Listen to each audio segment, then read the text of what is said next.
Yes, yari masarauta ne. Nan babbai ta fito, kuma 'yan fayi na toka sun fito.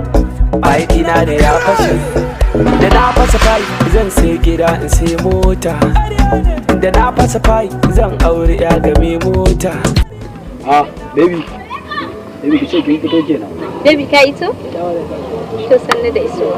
Wallahi baby na iso wallahi. Ya gidan to? Lafiya kala. Asu mama. Ya kwa da kwa baby. Lafiya kala.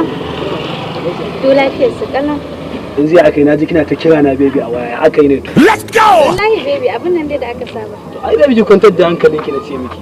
Ina na san dama kina kiran na a waya na san dama magana an koci. Abin nan har yanzu kin san bata fashe ba. Ban gane bata fashe ba. Fai din ne yana fashewa baby. Yana fashewa. Da na fasa fayi zan sai gida in sai mota. Ban gane bata fashe ba. Me kake nufi da ni? Ki kwantar da hankalinki tana fashewa zaki ji. Tsaya. Baby, ka sa na ci bashin atamfofi da leshina a shagon Alabari. Ya kake so ne baby? Kar ka sa ni. Ah baby. Baby wani kika ciwo ne gaba ɗaya kiyon nan magana. Baby 400 ne. Kai. Rana fa ta dalle. Ina ta kin su miliyoyin kuɗi ne ma. Ina ga miki in wannan fa abun ta fashe fa zan iya biya Najeriya bashin da ake mun ta ba. Allah? Baby ke kitsa gina wasa ba. Ka ce da Atiku nake tare. A'a baby ai ina ga miki a Najeriya in dai wannan abun ta fashe to ina ga zan iya fashe dan wata ma kuɗi.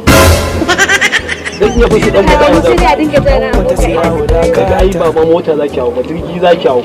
Haka tsarin yake. A jirgi? Sai dai ban dinga ganin su yan ƙanana. Jirgi zaki hawo baby. Dinga kallon su suna ƙanana. Baby ko dan da ne ci gaba da cin bashin nan.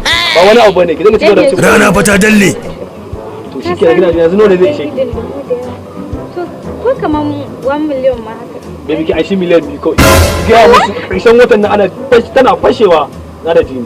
Ko su Atiku da gidan su Atiku su buwa su waye. Iya yana zama. Allah! Baby na gari yanzu ma ba san ma mai fadi. Rana fa ta dalle. Ita yanda muka dogara da wannan fight din mata ta tana wani magana wani su kudi haka. Nawa ne kudin ma nake wannan magana?